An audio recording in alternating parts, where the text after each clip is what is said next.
Vavy dia mbola faly miarabanareo anay tokantrano any ny tenanay. Lana fataranareo ahy tamin'ity resaka télévision toy dia ny fandaharana kila raha vetsivetsy no narahinareo tamiko bakany zay. Amin'ny toy indray mitoraky toy dia fandahara vaovao ro atolotra anareo. Fandahara izay mahakasiky ny faritra Tsimandrefana. Fatatsika fa ny faritra Tsimandrefana no avokaavoka raha amin'ny resaka toe-karena sy amin'ny resaka fampandrosoana ny faritra. Koa amin'izay mitoraky toy ny fandaharatsika dia hatsotsika hoe ino malaza ino maresaky. Zany hoe ino ny malaza ino ny maresaky ao anatin'ny faritra mandritra ny herinandro raiky.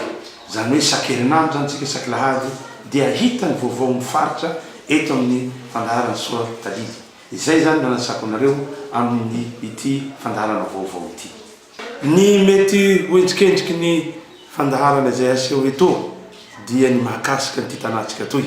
Satria tsy atao tompo-trano mihono ny zava-misy eto amin'ny faritra Tsimandrefana itsika. Ao anatin'izany ny fampandrosoana ny faritra.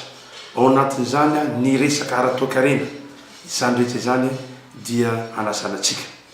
Raha resaka fampandrosoana ro teneny ro lahy dia malaza amin'izao fotoana izao ny resaka RRI. Zany RRI zany dia fomba fiasa vaovao ataon'ny fitondram-panjakana amin'izao fotoana izao dia 100 andro. Zany hoe ao anatin'ny 100 andro zany no amaritana ny asa vitan'ny faritra. Antsika resaka zao dia efa mby amin'izany fahavitan'ny 100 andro voalohany zany tsika ary efa iroso amin'ny 100 andro faharoa.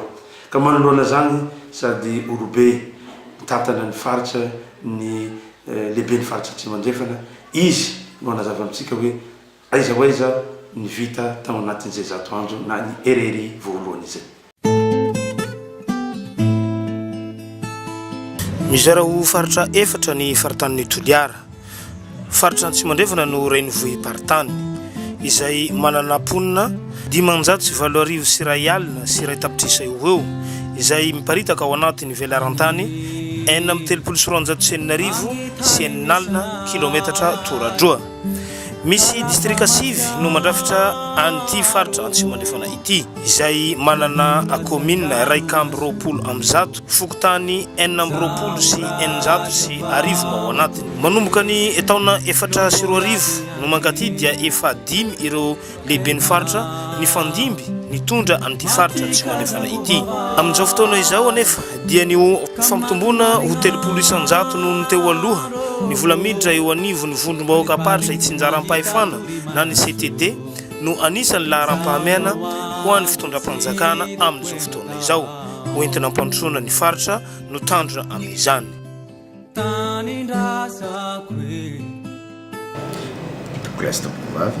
Raha batsika rehetra ato amin'ny faritra Tsimandrefana sy izay rehetra manaraka n'ity fandaharana ity. Ty fandaharana ity moa zany dia ny fanarahana tamin'ny taleresam-paritra ny serasera eto Toliara mba hanatanterahana fandaharana maro isan-karazana hampivohitra ny eo amin'ny lafiny ara-tsosialy ny toe-karena aty amin'ny faritra Tsimandrefana. Tsy hanavahana fandaharana tsy handavahana tokon'olona ty fandaharana ty fa ho atsika rehetra ato amin'ny faritra Tsimandrefana rehefa mampisongadina mikasika amin'ny fampandrosoana sy manana hevin-dehibe ho azo fanampiana ampandrosoana amin'ny faritra Tsimandrefana sy manodidina dia afaka mampiasa azy daholo. Tsy natao fitaovana hampiady sanatria mivava na hanenjehana olona ny fandaharana fa ny fampivoarana sy fampandrosoana faritra no tanjona lehibe ao anatiny. Natomboka tamin'ity herinandro ity zao ny RRI 2. Ny moa ny RRI 2? Ny RRI 2 dia fitaovana ampiasain'ny fanjakana tarin'ny filoham-pirenena Rajaonarimampianina sy ny premier ministre hanatanterahana sy hanatsarana vokatra ahafahana manao asa famboroboroboana ato amin'ny faritra Tsimandrefana. Niarana tamin'ny ministeran'ny atitany sy ny fitsinjaram-pahefana niatrikasana tao teto ka izahana hampitomboana miabo 300 isanjato ny vokatra efa nisy teo aloha na mihoatra an'izay koa ara. Ka dia manitana antsika menakavy hampiasa fandaharana amin'ny lahantsika azy ho fampandrosoana amin'ny faritra ho atsika rehetra tsy akanavaka na miankina na tsy miankina amin'ny fanjakana. Misaotra to. Araky ny voalaza teo zany ary araky ny nanoritany lehibe ny faritra azy teo itody toa amin'ny zato andro faharoatsika ary tao anatin'izay no nisiany atsikasa-paritra zay nataon'ny ministera ny atitany sy ny fitsinjaram-parefana tamin'ny herinandro iny tao amin'ny trano malalaky ny faritra teny Mitsinjo Betaniana. Ho arahintsika koa ny andindinin'izay. Anisan'ny fomba fiasa vaovao nataon'ny fitondram-panjakana ny fanatanterahana paikady tinasa ao anatin'ny zato andro. Efa miroso amin'izany fomba fiasa izany ny sampandrara rehetra misy eto amintsika amin'izao fotoana izao. Ny fampitomboana 30 isanjato mihoatra ny volaniditra teo aloha amin'ny fanjakana no laharam-pahamehana napetraky ny faritra Tsimondrefana amin'ny zato andro faharoa.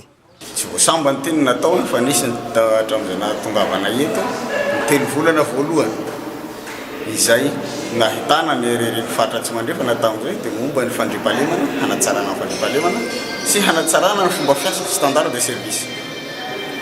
Tamin'ny 3 volana voalohany zato andro voalohany zay dia nahatratra 920 isanjato ny fombiazana. Tsy tody tany amin'ny zato isanjato nohony tsy mbola nahatafapetraka ny be ny tanàna. Mitindray mitoraka tindray ny erery faharoa dia hoentina hanatsarana fampidiram-bola ao amin'ny kitapo-mbolam-panjakana amin'ny alalan'ny hetra sy ny haba izay tokony handraisany daholobe anjara.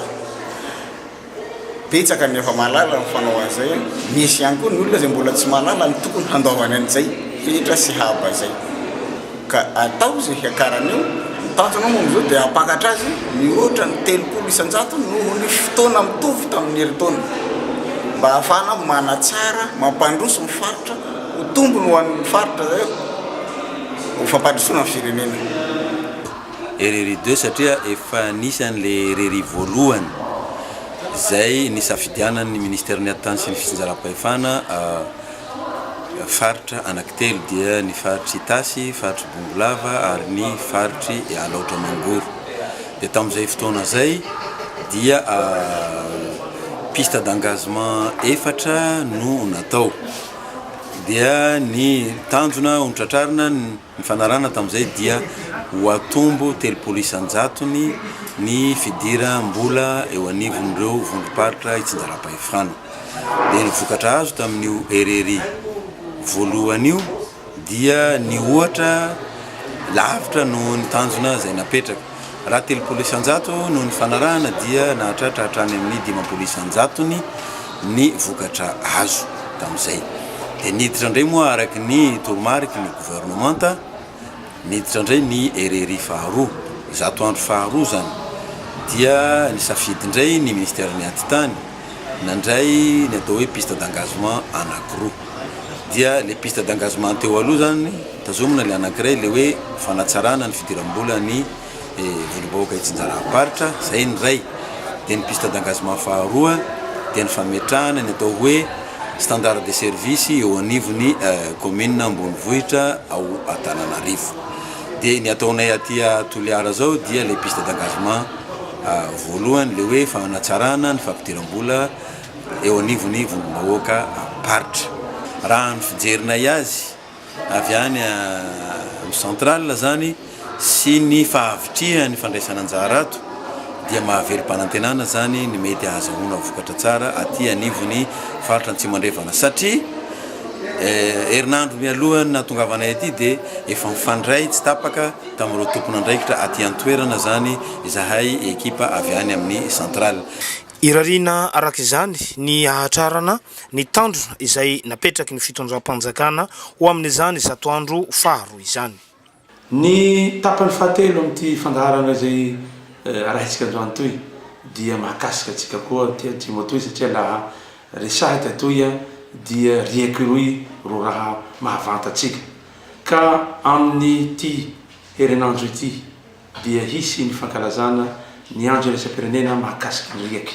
Io andro iresa-pirenena io dia efa nisokafana tamin'ny fitaom-pivavahana iresa-pinoana izay natao tamin'ny paroisse Mahavatsy tamin'ny herinandro iny.